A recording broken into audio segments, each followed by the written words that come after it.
Olá, tudo bem com você? Professor Fabiano Pereira na área para dar continuidade ao nosso curso de Direito Administrativo. E nós estamos tratando do tema contratos administrativos, que é o que nós vamos começar a falar daqui a pouquinho. Antes disso, só recordando, clique aqui, se você ainda não fez, inscreva-se em nosso canal, porque isso é muito importante para mim, porque aí o nosso canal vai crescer cada vez mais, e quanto mais o nosso canal crescer, mais vídeos de qualidade eu vou disponibilizar para você aqui de forma gratuita. E aqui embaixo tem um e-book para que vai facilitar e muito o seu processo de preparação para concursos públicos, com dicas essenciais. Clique aqui, baixe o e-book, porque pode ter certeza de que será a sua grande salvação para as próximas semanas, para os próximos meses, tá? Vamos lá então começar nossa aula sobre contratos administrativos? Olha, na aula anterior nós falamos sobre aquelas noções gerais que envolvem os contratos administrativos. Nós vimos que, em regra, os contratos administrativos são regidos pelo direito público, mas em caráter supletivo, subsidiário, podem ser aplicados a esses contratos administrativos normas de direito privado. Isso nós vimos na aula anterior. Agora, nós vamos dar prosseguimento. Vamos lá? Veja bem, os contratos administrativos, eles possuem algumas características que são muito marcantes.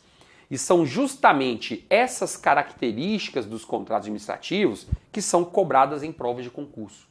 Então, falou-se em contratos administrativos, lembre-se, eles possuem diversas características, características essenciais e muito importantes.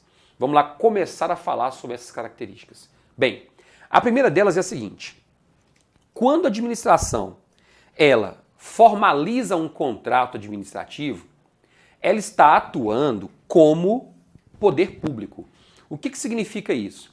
Significa que, na prática, a administração ela está atuando com respaldo no princípio da supremacia do interesse público perante o interesse privado. E o que quer dizer esse princípio? Quer dizer claramente o seguinte: a administração pública se coloca num patamar de superioridade em relação aos particulares. Então aqui está a administração pública, embaixo estão os particulares. Isso é o que diz o princípio da supremacia do interesse público perante o interesse privado. Então nasce aí uma relação vertical. Aqui a administração, aqui embaixo os particulares. Tá bem? Então lembre-se, se a administração pública está formalizando um contrato administrativo, ela está agindo como poder público. Isso quer dizer, em outras palavras, que ela está atuando amparada pelo princípio da supremacia do interesse público perante o interesse privado. E você sabe que é justamente esse princípio que concede à administração pública uma série de vantagens, ou seja, uma série de prerrogativas, de direitos legalmente previstos que garantem à administração pública algumas exceções benéficas em relação aos particulares. Então isso tudo é consequência da supremacia do interesse público perante o interesse privado. Ok? Continuemos. Uma segunda característica dos contratos administrativos é a finalidade pública. Isto é, quando a administração formaliza um contrato administrativo, o objetivo dela, na prática, é a satisfação de um interesse público, ainda que seja um interesse público secundário. Nós vamos ter sempre um interesse público sendo atingido. Por exemplo, quando nós falamos aqui, na prática, de um contrato de concessão, um contrato de concessão é um contrato regido pelo direito público, é um contrato administrativo. Então você está percebendo o quê? Você está percebendo que em determinado momento, um município, ele simplesmente realizou uma licitação para conceder a um particular a prestação do serviço público de transporte coletivo urbano. Então essas empresas que transportam passageiros do município são empresas particulares, em regra, né? São empresas particulares.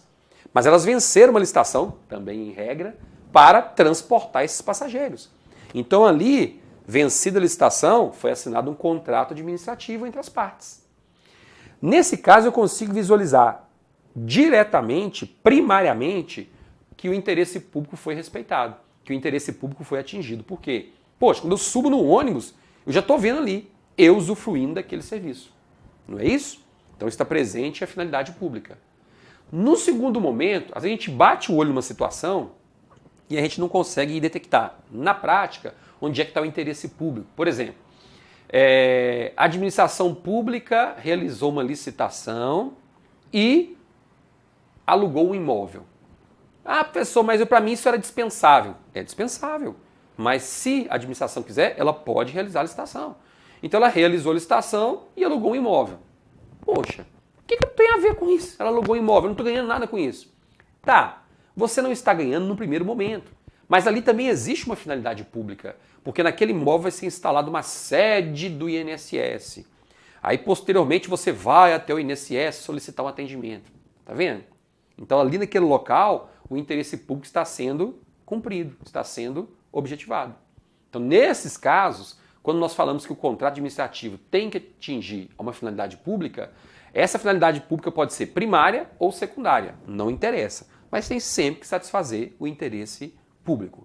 Então essa é a segunda característica dos contratos. Terceira característica, e essa despenca em prova de concurso, é o formalismo. Como assim o formalismo?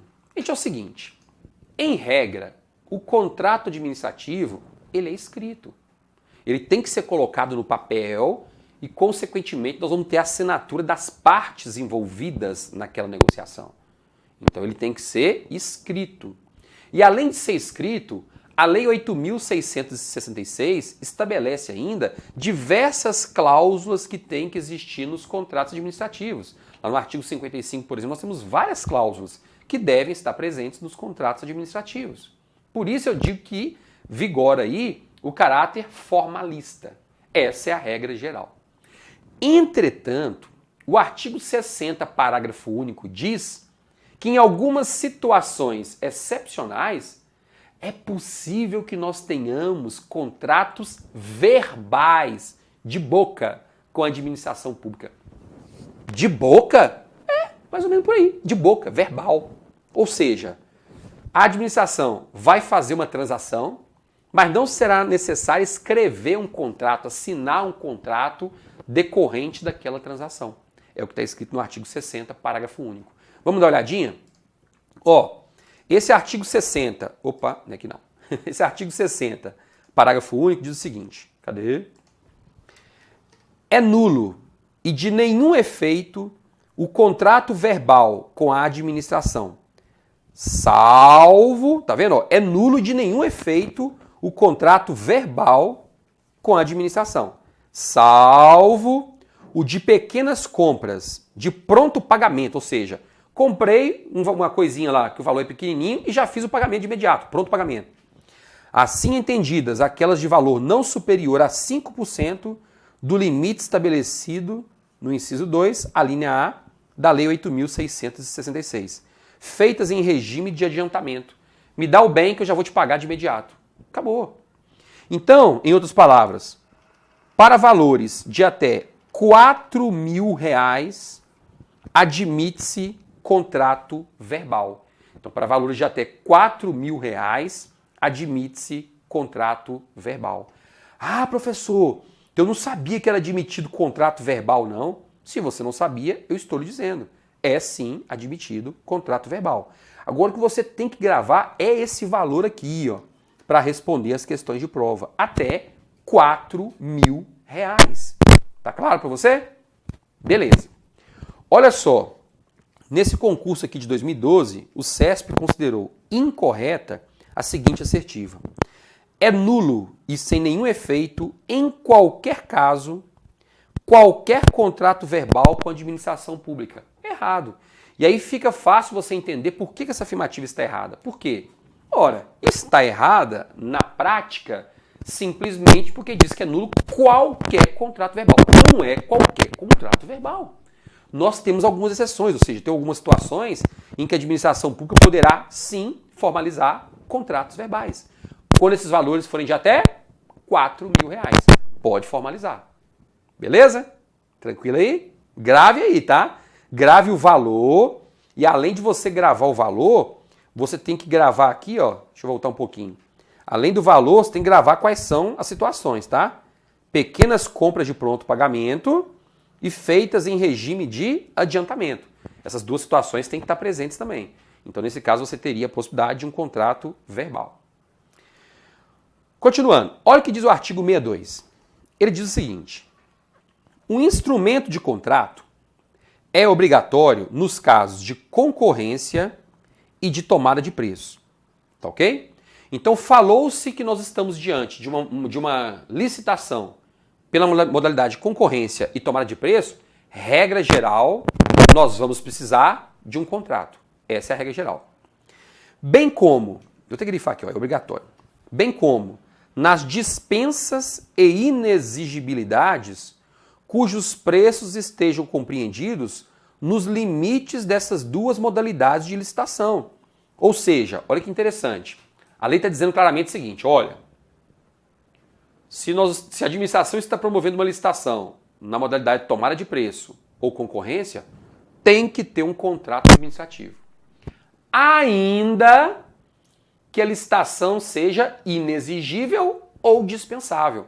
Tudo bem, nós não vamos ter a licitação, mas o contrato administrativo tem que ser formalizado, porque ele é que vai reger os direitos e obrigações das partes envolvidas. A administração de um lado, particular de outro. Então o contrato tem que ter, ainda que a licitação seja inexigível ou dispensável.